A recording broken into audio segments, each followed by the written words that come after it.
दोस्तों, social media पर इस बात की बहस छिड़ी है कि अंजना ओम कश्यप और आज तक वाले ईरान के दूतावास पर कितने करोड़ का मानहानि का मुकदमा करेंगे, क्योंकि अंजना ओम कश्यप के चेहरे पर ईरान की एम्बेसी ने जो लिखा है, ईरान के दूतावास ने जो लिखा है, ईरान इन इंडिया ने जो लिखा है, वो भारतीय पत्रकारिता का अपमान करने के बराबर है।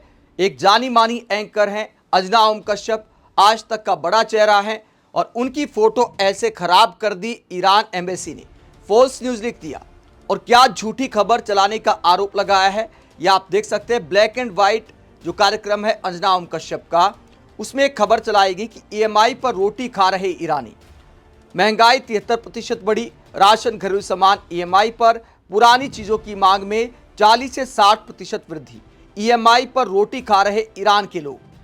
तो महंगाई की खबर बताने में कोई समस्या नहीं है, जाहिर सी बात, जो देश युद्ध में होगा या फिर ईरान के युद्ध की वजह से हमारे देश में भी महंगाई है, लेकिन इस तरह की भाषा का जो इस्तेमाल किया जाता है कि ईएमआई पर रोटी खा रहे ईरानी, तो क्या यह सम्मानजनक भाषा है?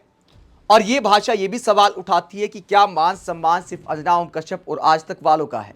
ठीक है, आप मानहानि का मुकदमा कर देते हो, टीचर्स पर ताज़ा मुकदमा किया है, 2 करोड़ रुपए की मानहानि का मुकदमा किया है, कोर्ट में मामला है। तो इस वजह से जब ईरान के दूतावास ने, ईरान एम्बेसी ने अंजना ओम कश्यप के चेहरे पर फॉल्स न्यूज़ वाला ये ठप्पा जो मार दिया, ये जो लिख दिया लाल अक्षरों में फॉल्स न्यूज़, ये भारतीय मीडिया को शर्मसार करने वाला है। और ये तस्वीर शेयर करते हुए ईरान इन इंडिया ने, ईरान की एम्बेसी ने लंबा चौड़ा लेक्चर दिया है भारत के टीवी चैनलों को, भारत के पत्रकारों को, और उसे लेकर तमाम रिएक्शन सामने आए हैं। मशहूर टीचर अभिनय मैस, जिन पर 2 करोड़ का मानहानि का मुकदमा किया गया है, उनका जवाब भी सामने आया है, और वो क्या बोले और बाकी पार्टियों के प्रवक्ता क्या कहते, सबका रिएक्शन आपको दिखाएंगे। पहले ईरान की एम्बेसी ने जो इंग्लिश में लिखा है उसका हिंदी अनुवाद आपको बता देते हैं। ईरान की एम्बेसी ने कहा, भारत में इस्लामिक रिपब्लिक ऑफ ईरान का दूतावास ईरान की आर्थिक स्थिति और जरूरी सामान व आम जरूरतों की सप्लाई में कथित दिक्कतों के बारे में कुछ मीडिया आउटलेट्स द्वारा फैलाई गई खबरों और दावों को पूरी तरह से खारिज करता है। इस बात पर जोर दिया जाता है कि ईरानी राष्ट्र पर 3 युद्ध थोपे जाने और भारी दबाव के बावजूद अब तक जरूरी सामान या बुनियादी जरूरतों की कोई कमी नहीं हुई है।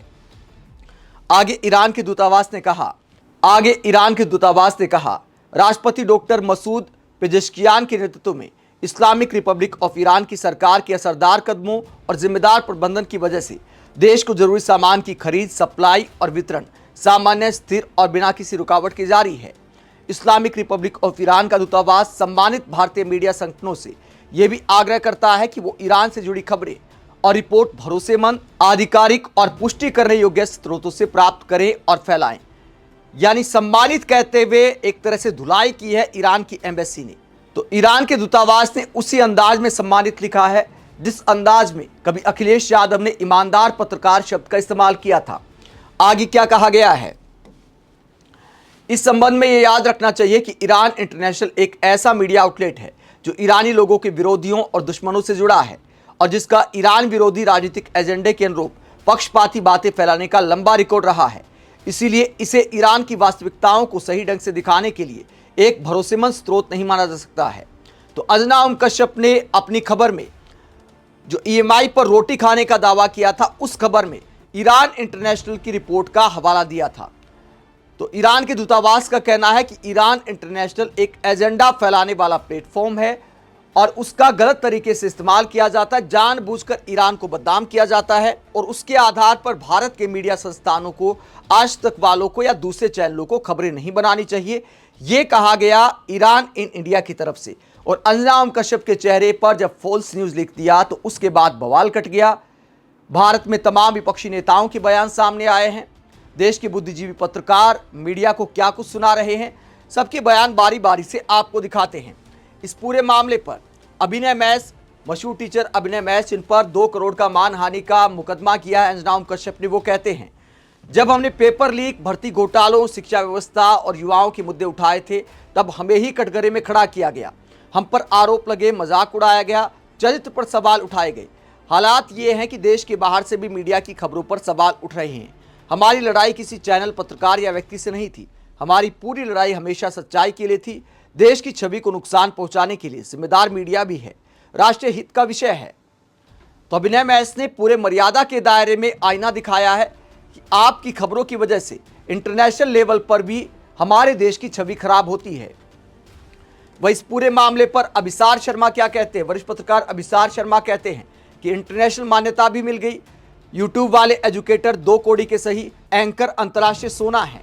तो कटाक्ष करते हुए टीवी एंकरों को अंतर्राष्ट्रीय सोना बताया है अभिसार शर्मा ने। वही कांग्रेस की प्रवक्ता अलका लांबा कहती हैं, गोदी मीडिया और गोदी एंकर्स क्यों भारत की नाक कटवाने पर तुले हुए हैं? भारत के भीतर तक झूठी खबरों को प्लांट करवाने और चलाने तक तो समझ आता है, कम से कम ये फजीयत तो मत करवाते। तो शेम लिखते हुए अलका लांबा कहती है कि अंतर्राष्ट्रीय बेइज्जती तो मत कराओ। डॉक्टर लक्ष्मण यादव कहते हैं, भारतीय मेनस्ट्रीम मीडिया लगातार गिर रही है, क्या अब गर्त में ही समा जाएगी? तो लगातार गिरते स्तर पर डॉक्टर लक्ष्मण यादव ने चिंता जताई है। इसके बाद वरिष्ठ पत्रकार नरेंद्र नाथ मिश्रा लंबी चौड़ी नसीहत देते हैं मीडिया को और क्या कहते हैं, ईरान हमारा स्थायी दोस्त रहा है, हमेशा से कई मौके पर साथ देता रहा है।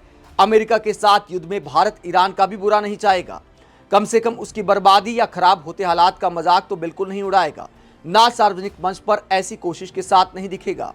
लेकिन न्यूज चैनल वाले इस बात को नहीं मानेंगे। चूंकि ईरान में मुस्लिम आबादी है, इसलिए न्यूज चैनल को लगा कि EMI पर रोटी शो बनाकर अपने दर्शकों को गुदगुदी कराएंगे। भले अपने यहाँ लाख मुद्दे हों, लेकिन अपने दर्शकों को बताएंगे कि मुस्लिम देश की देखो हालत। इन्हें गुमान है कि दर्शकों को जो धर्मांता का चश्मा जो पहनाया है उसमें ये एकदम हिट होगा। वो हिंदू मुस्लिम एंगल से अलग ना सोच सकते हैं, ना अब ताकत बची, क्योंकि अमेरिका में भी महंगाई चरम पर है। बात तो वहां की भी होनी चाहिए थी। ऐसी बात नहीं है कि टीवी मीडिया को ये बात पता नहीं है, वहां कई जानकार लोग बैठे हैं। अब जहां है वहां से अब उसकी वापसी नहीं है। लेकिन अब समय सोशल मीडिया का है। ईरान के आधिकारिक हैंडल ने सार्वजनिक तौर पर बेइज्जती कर दी। अब यहां मुश्किल है कि पावर एरोगेंस में अगले एपिसोड में इन्हें गाली भी नहीं दे सकते, ना कोर्ट की धमकी दे सकते हैं, ना ताकत का इस्तेमाल कर सकते हैं, ना सोशल मीडिया आर्मी को उन पर हमला करने को छोड़ सकते हैं, ना खान सर की जगह फैजल खान लिखना शुरू कर सकते हैं। ये हर दिन अपने पतन की कहानी लिखते रहे हैं। कहते हैं ना, लोकप्रियता और ताकत का मौसम बहुत खतरनाक होता है, इसमें समझदारी के फूल मुरझा जाते हैं।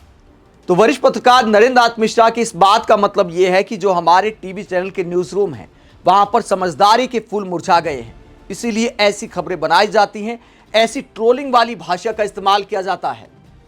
वहीं इस पूरे मामले पर वरिष्ठ पत्रकार अनिल यादव कहते हैं, ईरान वालों ने अंजना कश्यप के मुंह पर फॉल्स न्यूज लिखा है। निश्चित ही इससे अंजना की मानहानि हुई है। ऐसे में अंजना जब मानहानि का मुकदमा करेंगी तो ईरान वालों से कितना रुपया मांगेगी? ग्रोक तू बता कितना रुपया मांगना चाहिए, या तेल का कुआं मांग लेना चाहिए? तो कटाक्ष करते हुए अनिल यादव ने जबरदस्त सुना दिया है। इसके अलावा मशहूर एजुकेटर वीरेंद्र चौहान कहते हैं, लीजिए अब तो विदेशियों को भी मालूम है कि झूठी खबरों का चेहरा कैसा है। हम लगभग सब चीजों का, अमूर्त विचारों का भी मूर्तिकरण करने वाला समाज है। इस आधार पर सोचकर बताइए कि कल को फेक न्यूज या गर्त पत्रकारिता की मूर्ति बनाई जाने लगे तो उसका चेहरा किससे मिलता जुलता होगा। तो मीडिया की झूठी खबरों को लेकर वीरेंद्र चौहान ने कटाक्ष किया है। वहीं वरिष्ठ पत्रकार शकील अख्तर सवाल उठाते हैं कि अब ये ईरान पर मुकदमा करेंगे। उन्होंने इनकी खबर को झूठी बताया है। ईरान उस अमेरिका से लड़ रहा है जो हमें नरक कुंड कहता है। इजराइल और अमेरिका से एक साथ लड़ना किसी और के बस की बात है क्या? और इससे भी ऊपर की बात यह कि वो देश हमेशा हमारे साथ खड़ा रहा है, मगर उस पर भी बेजा प्रहार। ईरान के भारतीय दूतावास को एंकर का फोटो लगाकर कहना पड़ा कि झूठ। तो तमाम देश के बुद्धिजीवी, पत्रकार, विपक्षी नेता, एजुकेटर सब मीडिया को आईना दिखा रहे हैं और ये सवाल पूछ रहे हैं कि आज तक वाले और अंजना कश्यप इस हरकत पर जो ईरान दूतावास ने की है, जो फॉल्स न्यूज लिख दिया अंजना कश्यप के चेहरे पर, इन पर क्या मानहानि का मुकदमा करेंगे क्या? आप इस पूरे मसले को लेकर क्या सोचते हैं? कमेंट बॉक्स में अपनी राय जरूर दें। साथ ही चैनल को सब्सक्राइब भी करें। नमस्कार।